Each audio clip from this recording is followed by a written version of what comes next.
today's walk, we're going to go to St Maiden's Chapel. It's near Monreith, and it's a nice wee walk. A bit of a cliff. Now if I can, I'm also going to go down onto the beach.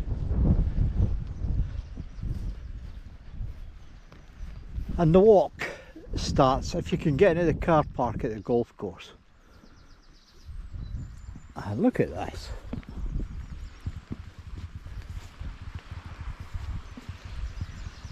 A fantastic view.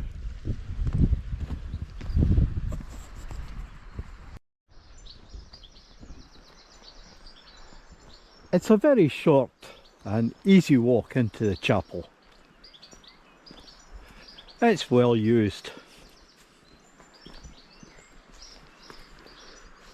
Morag, will you keep up?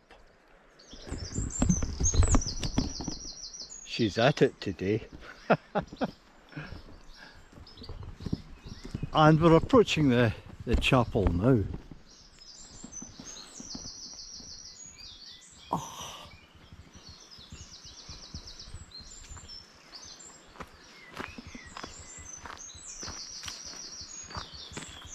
And there we've got a path down to the beach. Oh, that's handy. This chapel, there seems to be an argument about who St Maiden was, but the big money is on it being an Irish saint, and this is all that remains of it. That bit to the left, as you can see, that was part of the chapel on its day, and there's been restorations done throughout time. There was obviously, people think it's medieval, but there was restorations done in later time. It's on the Maxwell estate.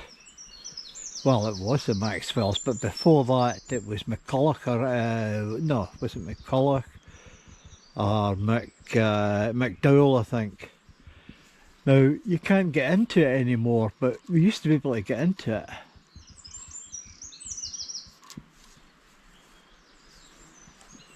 Oh, which is a shame.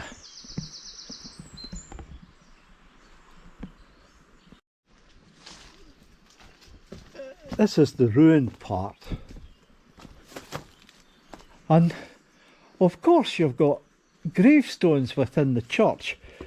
We've saw this elsewhere. I don't know if it happens throughout Britain, but definitely in the Mackers, that's this area. Cruggleton's got gravestones in the church.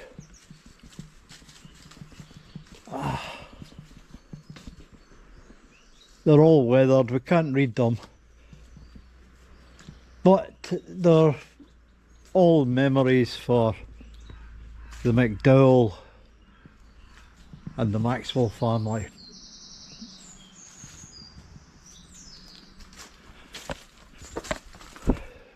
Interestingly, there is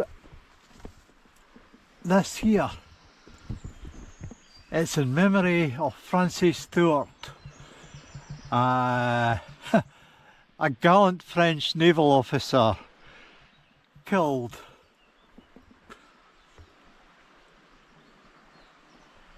in action off the Isle of Man, February 1760. His body washed up on the shore, buried in this churchyard. He introduced the ancient order of cold into Sweden. This memory was raised by the said order in 1960. Well, that's one story about this guy.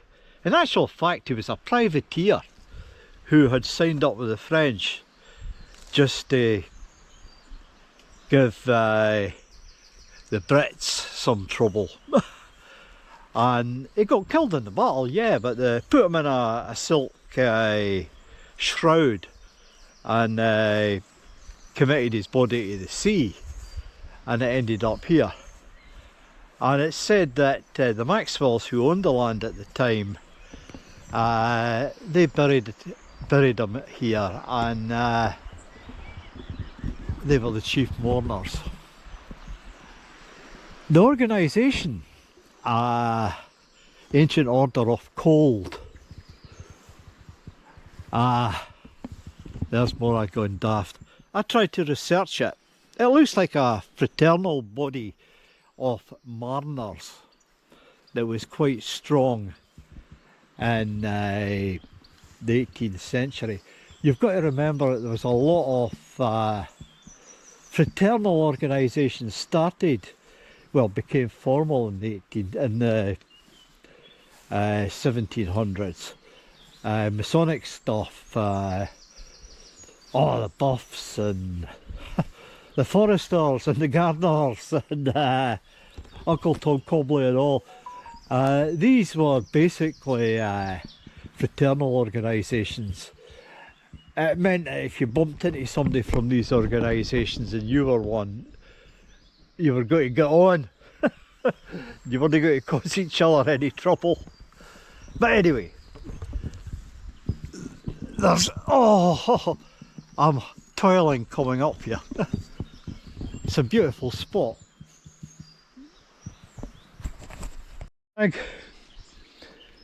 What do you think? Do you think we should go down these stairs? It looks like a bit of a dare. We will.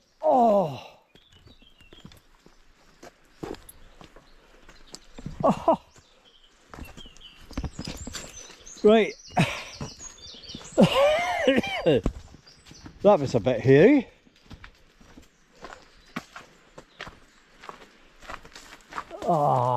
Must have been something in there. Right, Morag, come on. Oh, beautiful.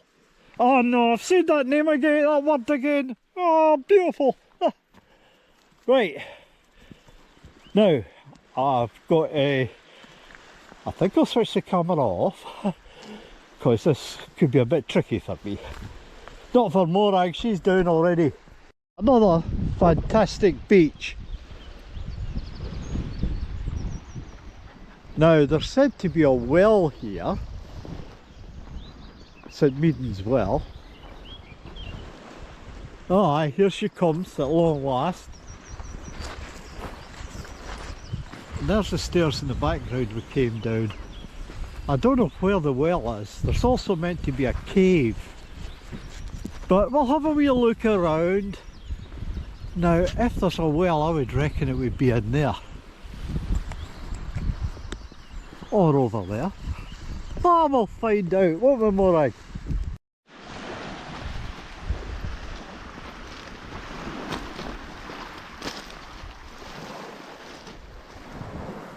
Ooh. Now, up the top there is the Maxwell Monument. That's the one with the otter. To Gavin Maxwell. We've done that in another video. Now normally you'd get round, but the tide's in, and I don't fancy going round there. I'm a wee bit old for it.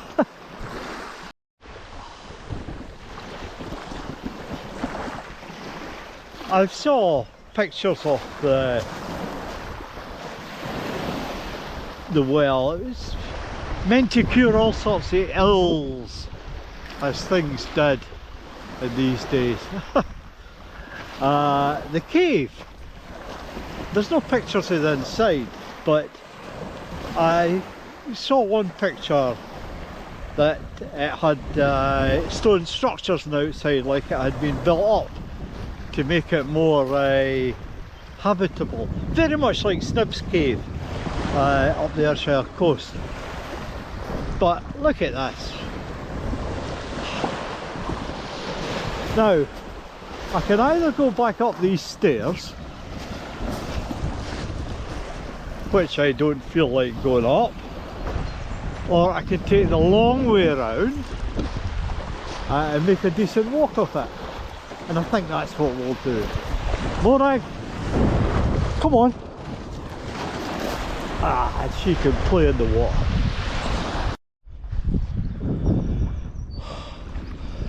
It's been a nice wee wander along the beach. Now we're going to have to get up onto the road, and it looks like this is the easiest way.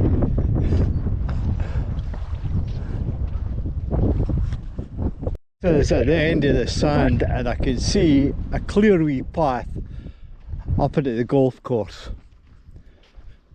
and the road is maybe about 25 yards further on. Oh, that wasn't too hard. Oh. And to me, it's a lot easier than going back up these steps. They were rather large. Oh. And here's the road here. Morag, come on. Oh, that was a nice wee walk. About half an hour, just over. Could have made it longer if I had lingered. That's St Maiden's Churchyard chapel. I reckon the original St Maiden was 1500s. There's a lot of Irish saints came here in the 1500s. All similar stories, especially female ones. Either running away from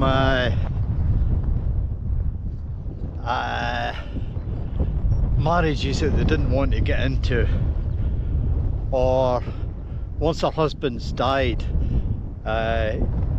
you know, starting a monastery somewhere or a nunnery, just like St Kentigern's on Loch Lomond. And we don't really know the full story because things weren't written down. Anyway, Morag's there. There's dogs up there. Oh God. And I'm here. And you know what? I'm heading back up to the van very, very slowly. And I'm going to go back to the house. We're not far away. And it's dong coffee time. And Morag saw the wee dogs. So it's time to get back home, and we'll see you in the next wander, wherever it is. Oh, I think I've got a torch coming. Aye, okay, I'll see you on. Have a good one. Okay, Morag.